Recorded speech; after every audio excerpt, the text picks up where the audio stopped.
नमस्कार दोस्तों, स्वागत है आपका मेरे चैनल स्टोरीज विद सिमरन में। आज की कहानी का शीर्षक है मदद। हर रोज की तरह गुप्ता जी स्कूटर पर सवार होकर सुबह सुबह दफ्तर जा रहे थे। उनकी पत्नी ने कहा कि वापस आते हुए सेब लेकर के आइएगा। जब वे ऑफिस की दिशा में रवाना हो रहे थे तो फ्लाईओवर से पहले ही एक सड़क किनारे बैठी हुई एक महिला दिखी जो सेब बेच रही थी। उन्होंने अपना स्कूटर वहां रोक लिया और सवाल किया, क्या भाव है सेब माता जी? महिला ने उत्तर दिया, 40 रुपये किलो है साहब। इस पर गुप्ता जी मोल भाव करने लगे। गुप्ता जी कहने लगे कि 30 रुपये प्रति किलो दे दो। तब माता जी ने कहा, 35 रुपये प्रति किलो दे दूंगी साहब। इस पर गुप्ता जी ने उत्तर दिया, 30 रुपये से 1 रुपये ज़्यादा नहीं दूंगा। तब माता जी ने कहा, बेटा इससे कम नहीं होगा, 35 रुपये किलो ले लो ना।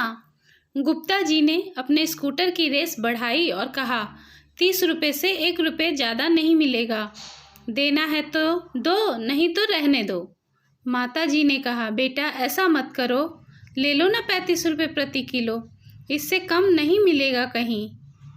एकदम सही रेट दे रही हूँ बेटा, ले लो। नहीं, तुम रहने दो। इतना कहकर गुप्ता जी ने अपने ऑफिस की दिशा में स्कूटर चलाते हुए वहां से चले गए और ऑफिस पहुंच गए। शाम को ऑफिस से बाहर निकलते समय वो एक फल मंडी में पहुंच गए जहां विभिन्न फलों का विकल्प था। अब वहां मोल भाव करने का कोई विकल्प ही नहीं था क्योंकि उस स्थान पर एक दाम का बोर्ड लगा हुआ था। जब गुप्ता जी वहां पहुंचे और देखा कि सेब का मूल्य 50 रुपये किलो है तो गुप्ता जी को थोड़ा हैरानी हुआ क्योंकि वहां सड़क किनारे उपलब्ध हो रहे सेब का मूल्य 40 रुपये किलो था। उन्हें यह लगा कि कुछ अजीब सा हो रहा है, इसीलिए वह तेजी से फल भंडार के मालिक के पास पहुंचे और बोले, भाई साहब 40 रुपये किलो दे दो। फल भंडार के मालिक ने हंसते हुए कहा, भाई साहब यहाँ सब फिक्स्ड रेट पे मिलता है, आप यहाँ पर मोल भाव नहीं कर सकते। अगर आपको मोल भाव करना है तो किसी और जगह से ले लो। गुप्ता जी ने कहा, ठीक है, लेकिन मुझे पता चला कि बाहर की दुकानों में तो 40 रुपये रेट है। फल भंडार के मालिक ने कहा, भाई साहब यहाँ तो वह नहीं है, कृपया आप एक बार जो पीछे बोर्ड पर लिखा है उसे पढ़ लें कि मोल भाव करके हमें शर्मिंदा न करें। गुप्ता जी शर्म से वहाँ से निकल आए, इस उम्मीद में कि फ्लाईओवर के नीचे किनारे पर जो महिला बैठी थी वह शायद अब भी वहीं होगी और वहां से सेब खरीदने का विचार किया जा सकता है। उन्होंने स्कूटर को दौड़ाया और वहां पहुंचे तो वह महिला वहीं पर बैठी हुई थी।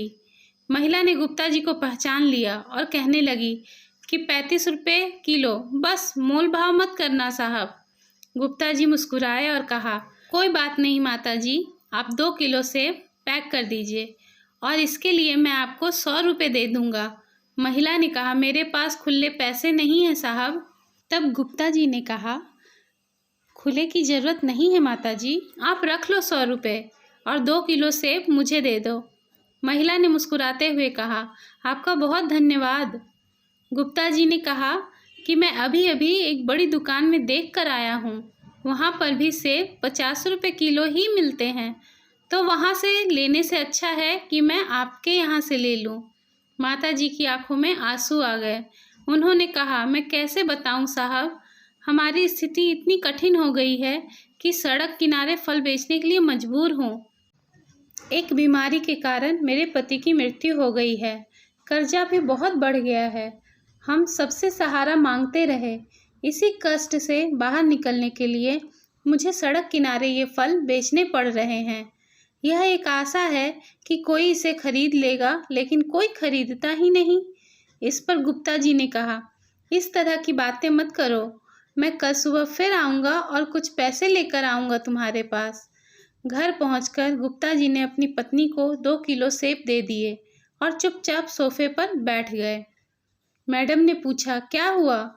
तब गुप्ता जी ने उन्हें पूरी कहानी सुनाई। उन्होंने कहा, हम पता नहीं क्यों मोल भाव करते हैं सड़क किनारे जो सामान बेचते हैं उन लोगों से, जो अपनी मेहनत से जी रहे हैं और लाचार होते हैं। हमें उनकी मदद करनी चाहिए इस तरह की कठिनाइयों में। उन्होंने अपनी पत्नी से कहा, मुझे 500 रुपये दे दो, कल उसकी मदद करनी है। लाचार होने के बावजूद वे अपनी जीवन शैली को बनाए रख रहे हैं और हम उनसे भी मोल भाव करते हैं, जबकि बड़े बड़े शोरूम में जाते हैं और पैसे देकर के आ जाते हैं। उनसे तो मोल भाव नहीं करते। अगले दिन गुप्ता जी ने माता जी के पास पहुंचकर 500 का नोट दिया और कहा, माता जी आप अपना कर्ज चुकाना शुरू करें और मंडी से फल लाना शुरू करें। माता जी ने कहा, बेटा तुम्हारे 500 रुपये का कर्जा मैं कैसे चुकाऊंगी? गुप्ता जी ने कहा, चिंता मत करो माता जी, मैं आपसे फल खरीदता रहूँगा। ऑफिस में जाकर गुप्ता जी ने इस बात को अपने साथियों के साथ साझा किया और उन्होंने भी इस माता जी से फल खरीदने का निर्णय लिया। सभी साथियों ने मिलकर पैसे इकट्ठा किए और एक ठेला गाड़ी माता जी को खरीद के दे दी। इससे माता जी को काफ़ी फ़ायदा हुआ और धीरे धीरे उसका धंधा भी अच्छे से चलने लगा। तो दोस्तों, हमें हमेशा दूसरों की मदद करनी चाहिए। आपकी एक छोटी सी मदद से किसी की ज़िंदगी बदल सकती है। आप दूसरों की मदद करते रहिए, भगवान आपकी मदद ज़रूर करेगा। और ऐसे लोगों से मोल भाव कभी मत करिए जो गरीब होने के बावजूद ईमानदारी से अपना काम कर रहे होते हैं अपना पेट भरने के लिए। तो दोस्तों, आपको ये कहानी कैसी लगी ये कमेंट में ज़रूर बताइएगा।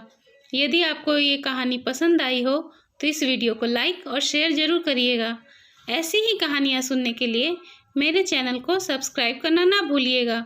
बहुत बहुत धन्यवाद।